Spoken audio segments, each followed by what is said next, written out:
Friend, मैं भी चंचल आप लोग का स्वागत करता हूं। फ्रेंड, आज साइंस स्पेशल 1000 महत्वपूर्ण प्रश्नोत्तर सीरीज का लेसन नंबर 11 है। तो देखते हैं आज का पहला प्रश्न।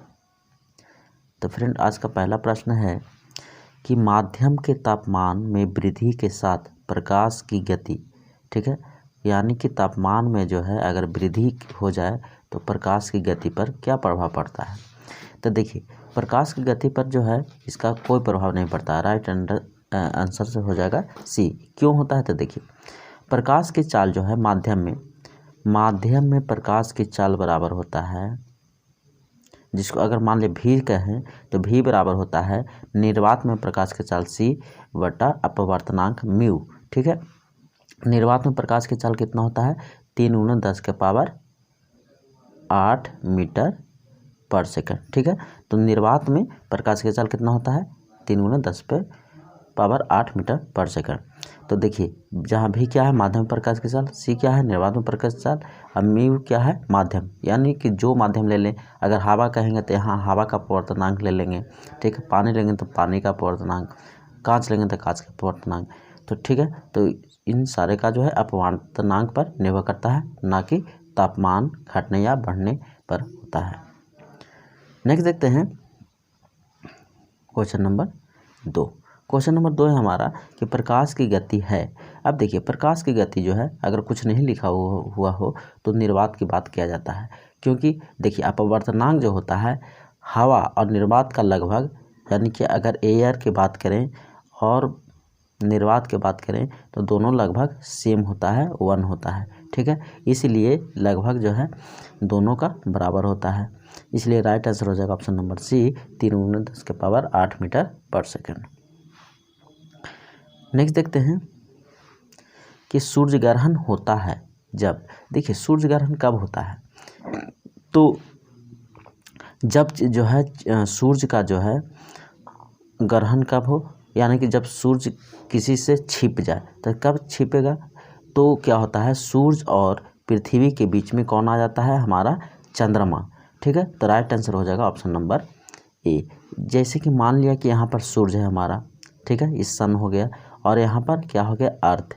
अब देखिए, इसका लाइट जो है ऐसे तो क्या है पृथ्वी पर जाते रहता है, तो क्या होगा, ये फुल जो है सूर्य दिखाई पड़ता है यहाँ पर व्यक्ति को, लेकिन सूर्य जो है ढक जाता है।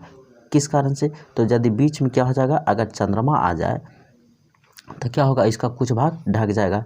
तो इसलिए ग्रहण लगता है कब? जब सूर्य और अर्थ के यानी पृथ्वी के बीच में कौन आ जाता है? चंद्रमा। तो राइट आंसर हो जाएगा ऑप्शन नंबर ए।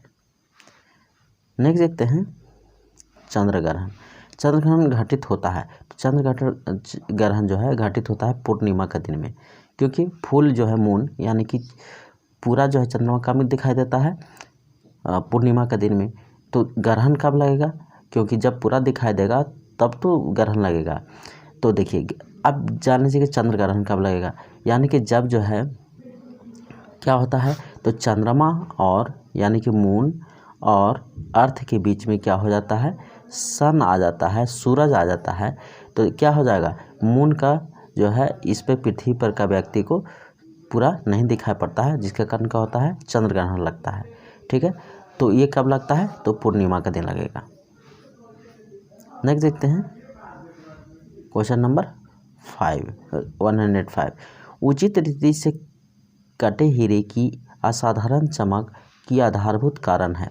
देखिए, हीरा सबसे अधिक चमकदार क्यों होता है? तो हीरा जो है चमकदार इसलिए अधिक होता है क्योंकि उसका जो है अपवर्तनांक जो है, क्या हमने बोला अपवर्तनांक जो होता है लगभग 2.42, ये बहुत अधिक अपवर्तनांक होता है। तो अपवर्तनांक अधिक हो जाने के क्या होता है कि प्रकाश की चाल क्या हो जाता है, वहाँ पर उस माध्यम में कम जाता है। अब जब कम जाएगा तो क्या हो जाएगा, हम लोग को वहाँ पर जो है उसका चमक जो है उसमें क्या होता है, वो अधिक उसके पास प्रकाश को अवशोषित कर ले रहता है, जिसके कारण क्या होता है, वो अधिक चमकता है। ठीक है, तो इसीलिए प्रकाश का अपवर्तनांक अधिक हो जाने के कारण क्या होता है, देखिए हीरा में प्रकाश की चाल कम हो जाएगा है, और लेकिन जैसे बाहर निकलेगा तो क्या हो जाता है, हवा। तो हवा में क्या हो जाएगा, अपवर्तनांक कम हो जाएगा। तो क्या है, फिर क्या है, हीरा से हवा में आता है तो क्या हो जाएगा, हीरा में कम, लेकिन प्रकाश जैसे ही उससे हीरा से बाहर निकलता है तो एयर में आता है और हम उस लोग उसको देखते हैं एयर के माध्यम के द्वारा, तो क्या होगा, वो अधिक चमकीला दिखाई पड़ेगा। क्योंकि हम लोग को अधिक जो है वेग से आते हुए दिखाई पड़ता है, इसलिए अधिक जो है पारदर्शिता के साथ दिखाई पड़ता है।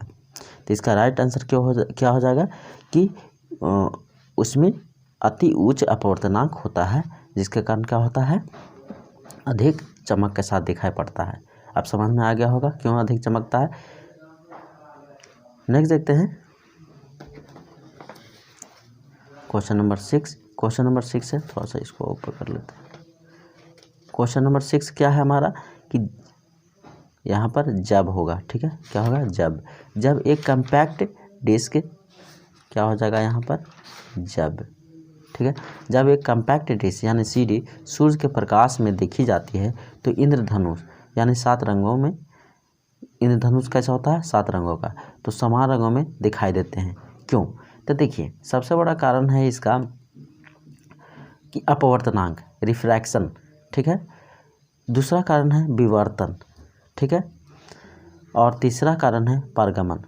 अब देखिए लीजिए किसको अपवर्तन कहते हैं, तो अपवर्तन जो होता है जब एक क्या होता है, जब एक माध्यम से प्रकाश दूसरे माध्यम में जाता है तो क्या होता है, प्रकाश के चाल की दिशा जो है बदल जाता है, तो उस समय जो है वहाँ पर अलग अलग तरंगदैर्ध्य का जो है घटना उत्पन्न होने लगता है, ठीक है, जिसके कारण भी ऐसा होता है। दूसरा कारण भी होता है विवर्तन के कारण यानी स्कैटरिंग के कारण जो है इस घटना के भी क्या होता है, ये भी एक किसी पारदर्शी माध्यम में जो है होता है, प्रकाश उसको पारदर्शी माध्यम में भेजा जाता है, तो ये भी जो क्या होता है दूसरे माध्यम में जब निकलता है तो ये दूसरे वेवलेंथ की जितने भी वेवलेंथ जो है प्रकाश है वो बटना स्टार्ट हो जाता है, जिसके कारण होता है।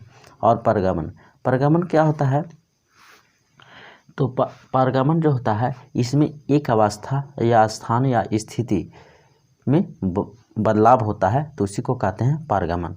जब एक माध्यम से दूसरे माध्यम में जाएगा क्या होगा तो अवस्था, स्थान और स्थिति में क्या हो जाता है, परिवर्तन होता है, तो यह घटना पारगमन कहलाता है। तो इन तीनों घटना के कारण क्या होता है, इंद्रधनुष के समान रंग के दिखाई देता है CD, ठीक है। नेक्स्ट देखते हैं क्वेश्चन नंबर 6 से 7 कि किस गुण धर्म के कारण पानी में भरे बर्तन में डुबाई गई छड़ी मुड़ी हुई प्रतीत होता है, तो ये होता है अपवर्तन के कारण, प्रकाश के अपवर्तन के कारण। हमने क्या बोला कि प्रकाश का अपवर्तन क्या कहते हैं कि जब एक माध्यम से दूसरे माध्यम में प्रकाश के जाता है तो क्या होता है, उसकी दिशा परिवर्तन हो जाता है। तो मान लिया कि जैसे कि क्या होता है, सघन माध्यम से विरल माध्यम में जाता है तो क्या होता है, प्रकाश अभिलंब से दूर जाता हुआ प्रतीत होता है, जिसके कारण देखिए मान लीजिए एयर है यहाँ पर, यहाँ वाटर है, तो एयर से हवा में गया तो क्या होगा, एयर का होता है अपवर्तनांक 1 और वाटर का होता है लगभग 1.33, तो क्या हो गया विरल माध्यम, ये क्या हो गया सॉरी, जिसका अपवर्तनांक ज़्यादा होता है वो क्या होता है सघन माध्यम, तो क्या हो गया विरल से सघन में जा रहा है, ठीक है। तो क्या होगा, विरल में क्या होता है प्रकाश की चाल अधिक होता है और सघन में कम होता है, तो जब कम होगा तो क्या होगा, यह अभिलंब की ओर जाएगा, ठीक है। तो जिसके कारण क्या होता है, छड़ी हमारा मुड़ा हुआ दिखाई पड़ता है, ठीक है। तो राइट आंसर उसका क्या हो जाएगा, अपवर्तन के कारण। नेक्स्ट देखते हैं 108 कि एक समतल दर्पण पर आपतित किरण 60 डिग्री का कोण बनाती है तो परावर्तित तन कोण कितना होगा। देखिए हम लोग क्या जानते हैं परावर्तन के नियम से कि आपतन कोण परावर्तन के कोण के बराबर होता है, ठीक है। परावर्तन के नियम क्या है, आपतन कोण परावर्तन कोण के बराबर होता है। तब देखिए कितना है थीटा, कितना है आपतित किरण 60 डिग्री पर, तो परावर्तित कोण भी कितना हो जाएगा 60 डिग्री का ही, ठीक है, परावर्तन के नियम से। नेक्स्ट देखते हैं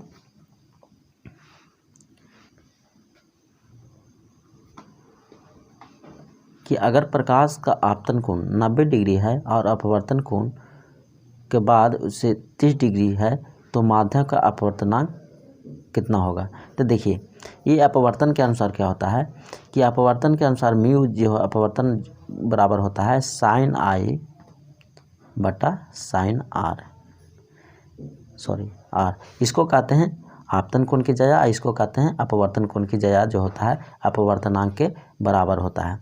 अब देखिए हमारा यहाँ पे दे दिया है क्या, आपतन कोण की जया, तो इसलिए म्यू बराबर क्या हो जाएगा आपतन कोण यानी साइन 90 डिग्री, और यहाँ पर क्या हो जाएगा साइन 30 डिग्री। ठीक है, अब देखिए तो साइन 90 का मान कितना होता है, इसलिए म्यू बराबर कितना हो जाएगा 90 का मान 1 और 30 डिग्री का मान 1/2। तो देखिए इसका क्या हो जाएगा आंसर, राइट आंसर 2। तो इसलिए ऑप्शन नंबर सी सही हो जाएगा।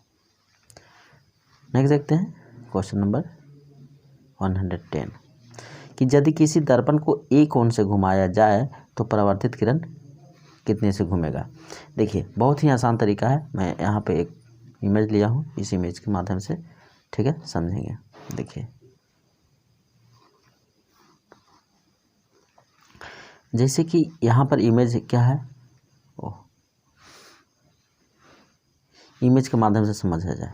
इमेज क्या है तो देखिए ये क्या है, पहले इस डायरेक्शन में क्या है मिरर है। ठीक है, अब इस मिरर पर क्या है हम लोग इंसिडेंट रे यानी आपतित किरण किया, ये है अभिलंब हमारा, ये क्या है अपवर्तित किरण, सॉरी परावर्तित किरण है।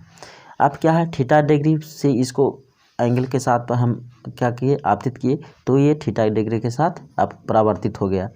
अब क्या किए कि इस मिरर को हम लोग थीटा एंगल से इसको मुड़ा दिए। ठीक है, अब थीटा एंगल से मुड़ाए तो देखिए यहाँ पर हमारे कितना डिग्री का कोण बना, तो ये 90 डिग्री माइनस थीटा, क्योंकि ई वाला थीटा था। ठीक है, अब देखिए तो ई सेम रे हम जो है इंसिडेंट रे यानी आपतित किरण हम लोग इस थीटा डिग्री से घूमे हुए मिरर पर हमने लिया।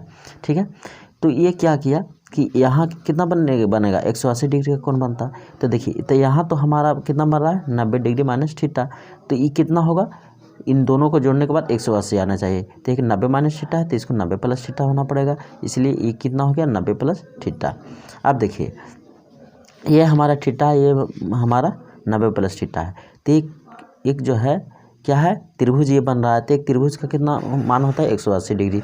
अब देखिए 90 प्लस थीटा 90 ए प्लस थीटा, तो कितना 90 प्लस 2 थीटा, तो ये 90 माइनस 2 थीटा होगा तब 180 डिग्री होगा। तो ये हमारा कितना हो गया 90 माइनस 2 थीटा। अब देखिए ये क्या है अभिलंब है हमारा। ठीक है, तो अभिलंब तो यानी 90 डिग्री का कोण बनना चाहिए, तो इसको मैं कितना जोड़े कि 90 डिग्री आ जाए, तो यानी 2 थीटा, इसलिए 2 थीटा का कोण बना कितना यहाँ पर। अब देखिए ये हमारा क्या है आपतित किरण है ये वाला। अब ये आपतित यहाँ पर हुआ 2 थीटा के साथ, तो अपवर्तित भी कितना परावर्तित कितना हो सकेगा 2 थीटा के साथ, इसलिए 2 थीटा के साथ क्या होता है कोण बनता है। यानी जब मिरर को हम थीटा एंगल से घुमाएं थीटा एंगल से, तो कितना हमारा कोण बनता है परावर्तित किरण के साथ 2 थीटा के साथ। तो बहुत आसानी से समझ गए होंगे पिक्चर के माध्यम से, इसलिए राइट आंसर क्या हो जाएगा हमारा यहाँ पर राइट आंसर हो जाएगा ऑप्शन नंबर डी 2 थीटा। इसका हो जाएगा कि यदि दर्पण को ए कोण से घुमाया जाए तो कितना हो जाएगा 2a कोण परावर्तित किरण हो जाएगा। तो आज के लिए इतना ही, thank you, have a nice day.